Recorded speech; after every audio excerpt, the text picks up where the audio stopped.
Sure. So limerence, I think, is best described as an altered mental state, and about half the population experience it in the early stages of love. So I think of limerence as it was defined by Dorothy Tenoff, who originally coined the word and tried to kind of capture the idea in her book Love and Limerence. And it's the experience of being in limerence is extraordinary. So it doesn't feel like everyday life. It feels as though you're almost in a different cognitive mode for your brain. And so it's characterized by emotional extremes. So the person that you're infatuated with, that you've become limerent for, so we tend to call that person the limerent object. And that's quite kind of deliberate word use by Dorothy Tenoff, because it captures that point that we are objectifying this person. We're projecting our own kind of romantic fantasies and our own romantic desires onto this other person, rather than seeing them as a kind of whole person with flaws and as a real human being. We do tend to, as limerents, objectify that person. They get raised into a state where they're kind of a romantic paragon. They're like the perfect partner. And that altered mental state includes things like feelings of euphoria. So you feel, high just from being around that person. Feelings of a very powerful connection. So limerents say, these ideas of true love or twin souls meeting, or, meeting your soulmate. Limerents will often report that, or this is the first time I've ever understood that, or I've ever felt that, because they feel that there's an extraordinary sense of connection to this other person, that there's something unusually attractive about them, that they really are special. And limerence also, whilst you get that euphoria and the exhilaration and the elation and the excitement and all of that romantic promise and potential, limerence also comes bundled in with some negative experiences. So things like real anxiety, if you think maybe your feelings aren't reciprocated, and if your limerent object behaves in a way that makes you feel like, oh, they don't like me, they're not interested in me, you'll get the opposite emotional swing into a sort of state of anxiety. Now, all of those phenomena are ultimately based in the brain. So we understand what euphoria is. We understand what intense desire is in terms of the brain. We understand what anxiety is. And we understand as well about that sense of connection to another person, and the feeling that they are uniquely special to you and more desirable than anybody else. And those are all normal functions of the brain. So there's kind of three systems in the brain that are particularly important in that the sensation of being limerent in the early stages. So the first is the arousal system.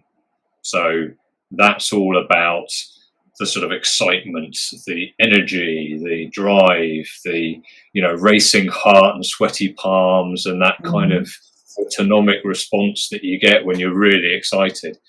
But it's also in terms of thoughts as well. So your thoughts race. You feel like you're thinking faster.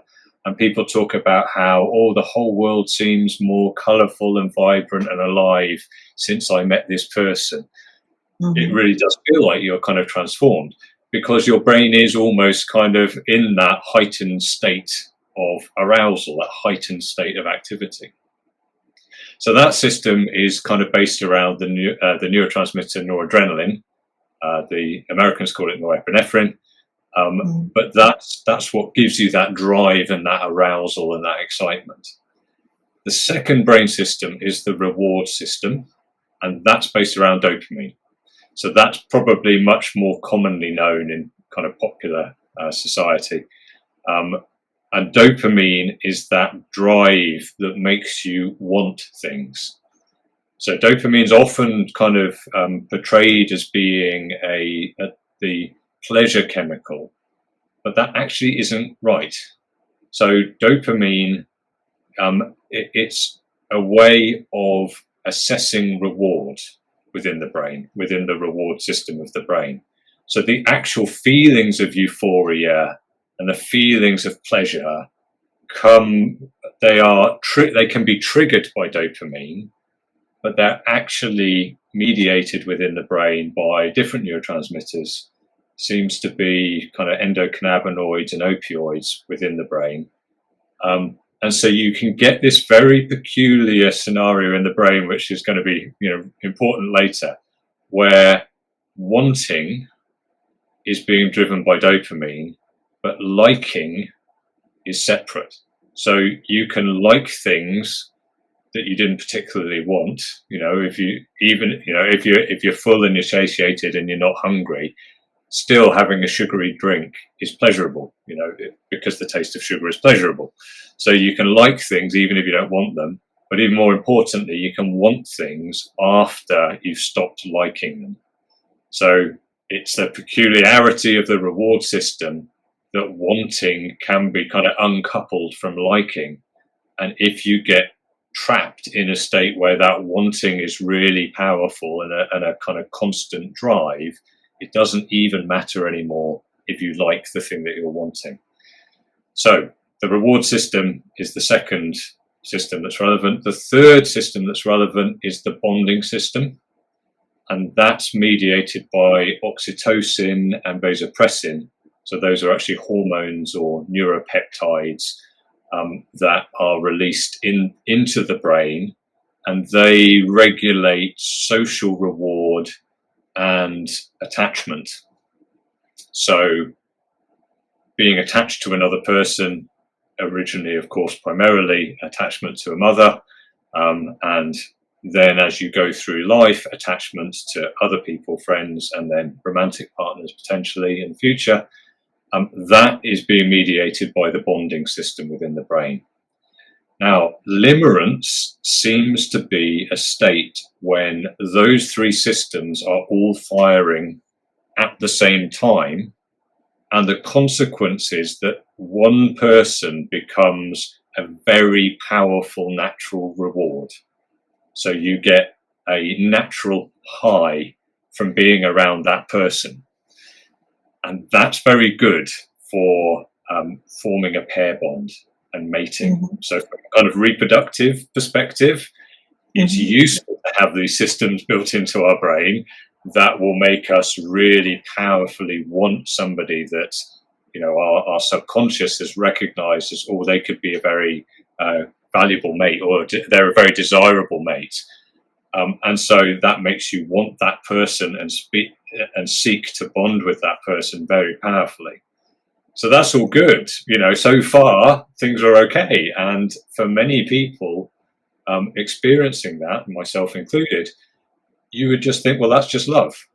All of those things that I've just described, the elation, the euphoria, the intense desire, the kind of thoughts constantly being on them, all of that people would describe as being, that's just love.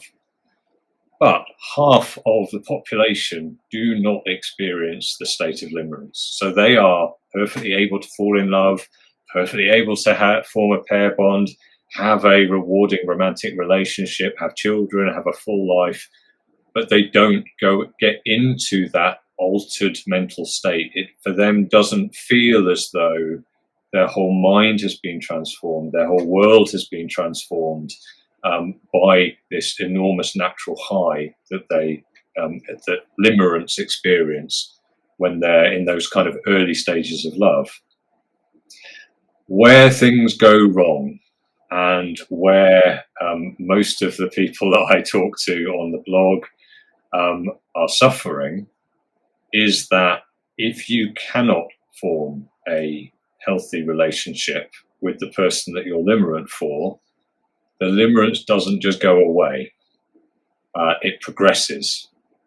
And so it may be that that person is unavailable, it may be that they don't reciprocate your feelings, so it's unrequited. It may be that they are giving you mixed messages, and sometimes they seem as though they're interested, but other times they're not. Might be that you're not available because you're already committed to somebody else, and yet you've met a new person that's triggered limerence. So there's lots of obviously reasons why love might not be smooth in terms of the progression of events. But what happens with limerence is that natural high that you're getting can drive your reward system into a new state, a state of behavioral addiction.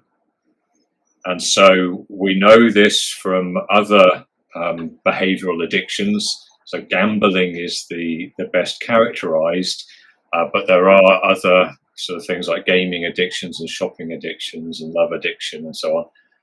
Limerence, I think, late stage limerence is well described as addiction to another person. And so your reward system gets into a state where that wanting drive from dopamine has been reinforced so strongly that it feels irresistible. You've just got this insatiable wanting desire for the other person. At the same time, our executive brain, so the kind of the most evolutionary modern part of our brain that should be providing context to us, that should be helping us judge the value of a reward and the value of a desire and whether it's safe to act, that gets desensitized and that gets weakened. So you can end up in this state exactly like substance addictions, where you crave something with an irresistible wanting drive, but you don't feel able to control it. You don't feel able to exert willpower to stop seeking that source of reward relentlessly. And that is, in terms of the changes within the brain, and this is at the level of synapses, getting stronger or getting weaker, that is a state of addiction. So it's sometimes referred to as incentive sensitization. So one reward dominates everything, overwhelms everything. It's the only thing that you really care about. It's the most, powerful motivating force in your life. And that is what it feels like if you've got stuck in limerence for another person for too long, and you've sort of transitioned into this state of person addiction rather than the kind of euphoric, exciting fireworks excitement of the early stages of limerence. So hopefully that covers most of the territory on the neuroscience.